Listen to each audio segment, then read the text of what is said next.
Hi there, and this is section 8.3, and we're on page, I should write this down, we're on page 503 right now. And we've had two sections so far in this chapter where we've worked on rules for exponents when we're working with multiplication, and rules for exponents when we are working with division. And today we're going to work on a few more rules of exponents. These have to do with using exponents that have a zero power or a negative exponent. Now, before we get into this, I just want to make sure you're listening to this video and not trying to just copy a few notes down. I had a little video audit the other day, and I had a question about which day did I make this video, and it was Dr. Martin Luther King Day, and some of us didn't have the answer. We didn't listen. Well, I'm going to say something right now. I'm in school right now. It's Thursday the 7th, and we have a winter storm warning right now, and everybody's all excited because on the 8th there's a chance we might not be in school. So I'm going to ask you this on my video tomorrow. It's going to be what big event could happen tomorrow, and the correct answer would just be to say that we have a winter storm warning up, there's a big snowstorm coming, so anything like that. If you could just put down on the audit that Mr. Lemansky said there's a winter storm warning tomorrow, or Mr. Lemansky said that there could be a snow day tomorrow, I would accept that as at least you're listening to the video. Okay? So let's move on here. We have three major rules that we have to know, and the first one has to do with what does it mean to have something to the zero power. Okay? Almost everything to the zero power is 1.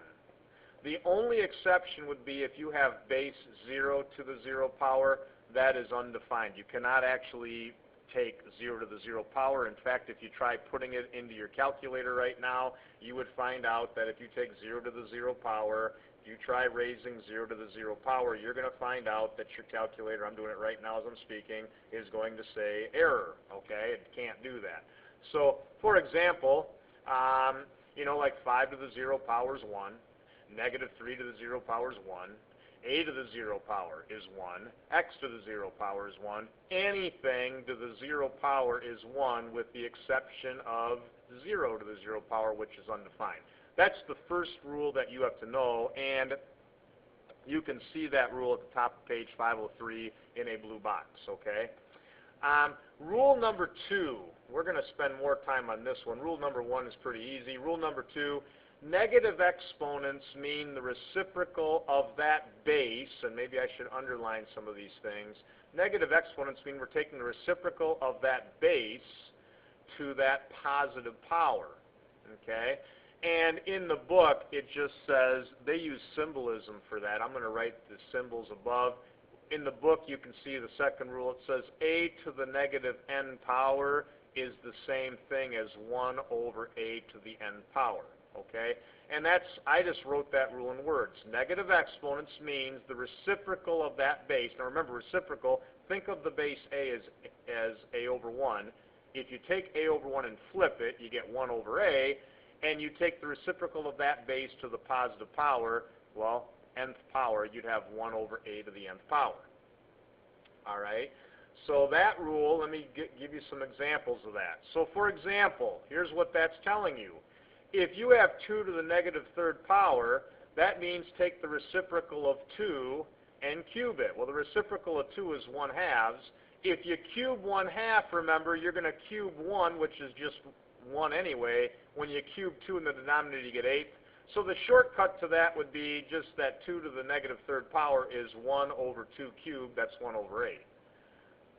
2 to the negative second power would just simply be 1 over 4, because in my mind, let me do this in blue, I guess I've done this for a long time. This is the first time you're doing it. I've done it for many years. 2 to the negative second power in my mind means I have 1 over 2 to the second power. That's 1 over 4. Okay? 2/5 to the negative second power really means flip the fraction, flip the base, and square it. Well, when I square each of these, I get 25 over 4. Okay? That's what rule number 2 is telling you. Any base to a negative exponent means take the reciprocal of that base and apply that positive power to it. Okay? Here is a very common mistake that I am very worried about, and I'll write this up here in red. Very common error. negative exponents do not mean that you get a negative number. So I'm putting this in big red. Too bad I couldn't make this video flash these words on your screen like Las Vegas or something. You do not get negative answers because you have a negative exponent. Okay, negative exponents have nothing to do, I'm going to underline that even, they have nothing to do with you getting a negative number. If you look at my previous slides, I had negative exponents in several of these examples, and you notice not one of them resulted in a negative response. Negative exponent does not mean negative response. Negative exponent means take the base, reciprocal the base, and apply that positive power to that base, okay?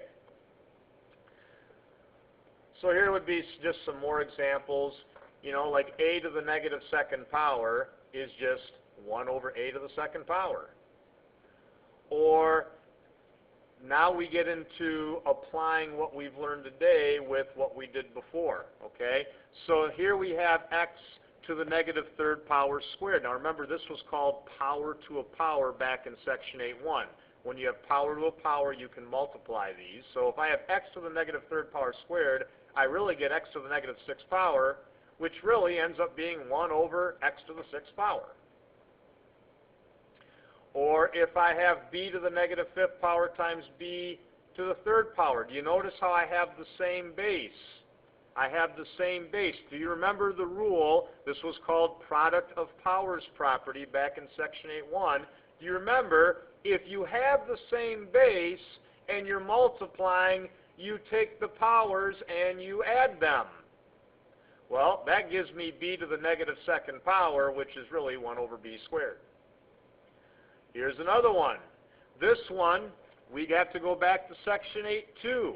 This property was called quotient of powers property. I have the same base and I'm dividing. Do you remember, if we have the same base and we're dividing, let me take a different color, we have to take the exponents and we have to subtract them.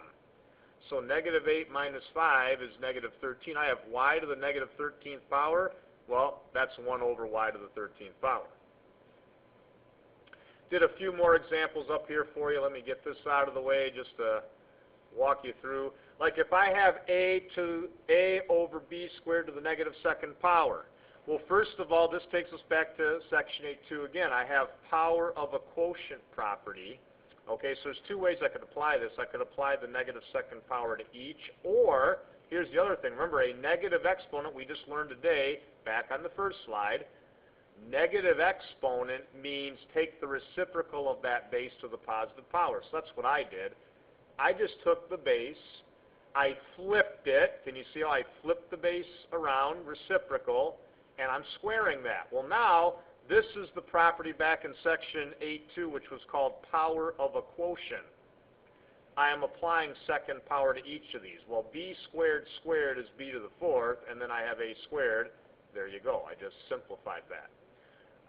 Negative 5 to the negative second power would be like taking 1 over negative 5 and squaring it. I'm getting 1 over 25. If I square 1, I get 1. If I square negative 5, I get positive 25. Or if I really want to try to get complicated, I could do negative 5 to the negative third power to the negative second power. Right here I have power to a power. And remember, if it's power to a power, you multiply the exponents. Well, I end up with negative 5 to the sixth power in this case. If I want to keep it with an exponent, I could. Okay? So those are two of the properties. Actually, I should say, in a way, I went through all three of the properties, because the third property they try to show you, and again, I'm looking at page 503, what they try to show you regarding a third property, and maybe I should just quickly get a blank sheet, what they say is that if you have a to the nth power, that's the same thing as 1 over a to the negative nth power. So what I mean by that is normally when you see x cubed, you just think x cubed, but really x cubed is the same as 1 over x to the negative third power. So this is just the complete reverse statement of what I was showing you in this slide. Okay? If I have x to the negative second power, that's 1 over a squared. Okay? So if I have the reverse, if I have x to the third power, that's the same as 1 over x to the negative third power. Okay? When you have a negative exponent, so that's what I'm trying to explain right here in what I wrote up here. When you have a negative exponent in the denominator, it's like having that base to its positive power in the numerator. When I have a negative exponent in the denominator, it's like having that base to its positive exponent in the numerator. So when I see 1 over a to the negative second power in my mind, I've done this longer than you have, and you're just being introduced to that. I'm just thinking of that as a squared. If you're not sure how I'm getting that, I'm trying to show you in the slide. Remember, if you have 1 over a to the negative second power, if you're not understanding how I'm getting from here to here, watch this sequence carefully. I have 1 in the numerator. Doesn't a to the negative second power mean take the reciprocal of a, like I did here, and square it? Right? Let's square this down here. I'm going to square 1 and I'll square a. Well, 1 squared is 1, and a squared is a squared. So I now have 1 over 1 a over a squared. Now remember, when you divide, so let me take my marker here. I'm dividing here. Isn't dividing 1 by 1 over a squared the same as multiplying by the reciprocal? That takes us back to chapter 1 and 2. So I'm taking 1 times a squared over 1. I'm multiplying by the reciprocal, and that shows you how this really just works out to a squared. So I'm showing you why it works out that way.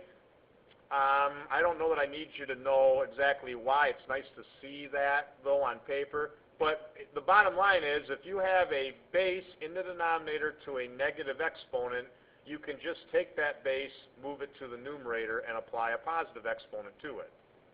So when I see something like this, I see x squared over y to the negative third. What I think about in my mind right away is this. I'm seeing a base to a negative exponent in the denominator. That would allow me to move that exponent to the numerator and just put cubed, and that's what I would have, and you can see that's what I end up with here. I'm trying to show you how that works out on paper here, just in case you're like, well, why would I get from that to that? You know, if I take y to the negative third, I can make this into 1 over y to the third, which is 1 over y to the third. And remember, if you're dividing, you multiply by the reciprocal. The reciprocal of 1 over y to the third is y to the third over 1. I'm getting x squared y to the third. Or here, if I have 1 over b squared c to the fifth, since I have a base to a negative exponent in the denominator, I can just take that base, move it to the numerator, and apply the positive exponent. I'm getting c to the fifth over b squared. Or here, I have 2 bases in the denominator multiplied. Now remember, when I'm multiplying bases, I can add the exponent, so I'm adding here, which gives me 1 over b to the negative third power. And remember, if you have a base in the denominator to a negative power, you can just call that b to the third power in the numerator. When you simplify, they're going to ask you in the homework today to simplify these expressions. You must write out your expression with all positive exponents. The expression is not simplified unless you have all positive exponents. Okay?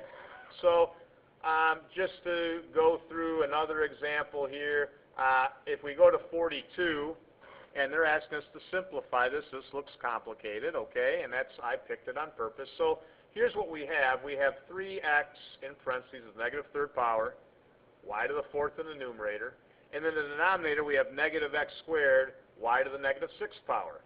Okay, so here's the first thing I notice. I have these negative exponents. Now remember, a negative exponent basically just means take that base, in this case up here, it means move it from numerator to denominator and apply a third power. So you'll see that right here. I took 3x, I moved it to the denominator, and I'm applying a third power.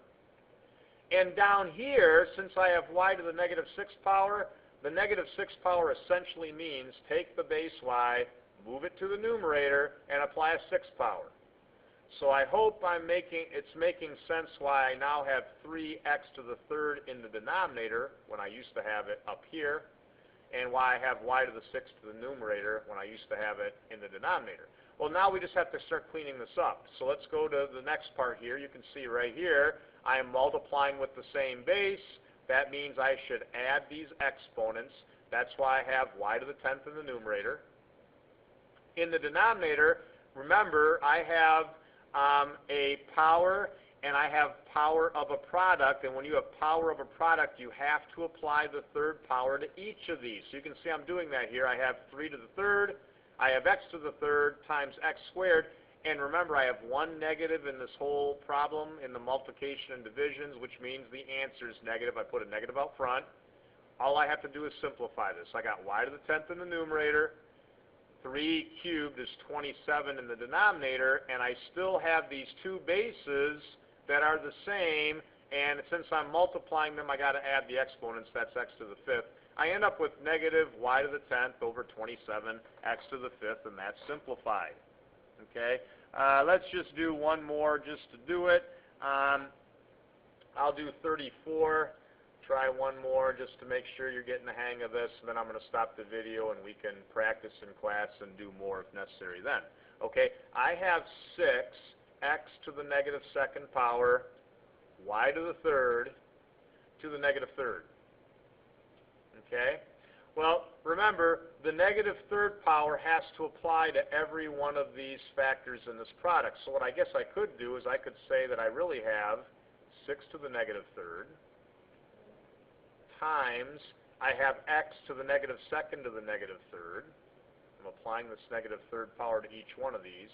And I have y to the third to the negative third. Right? I'm applying the negative third power to each of these.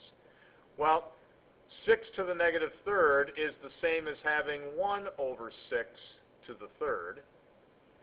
Here, x to the negative second times negative third. Remember, power to power as you multiply. That means I have x to the 6th in the numerator. So I'll just put it over 1. And here I have 1 to the third to the negative, or y to the third to the negative third, I meant to say. Remember, we got to multiply here. I got power to power. That'd be y to the negative 9th. Well, y to the negative 9th means put y in the denominator to the 9th power. Well, I have x to the 6th in the numerator. I know 6 cubed is 216, and times 1 times y to the 9th. I'm getting x to the 6th over 216 y to the 9th, and there's nothing else I can cancel. I've just simplified that. Okay? So those are the three properties in the video.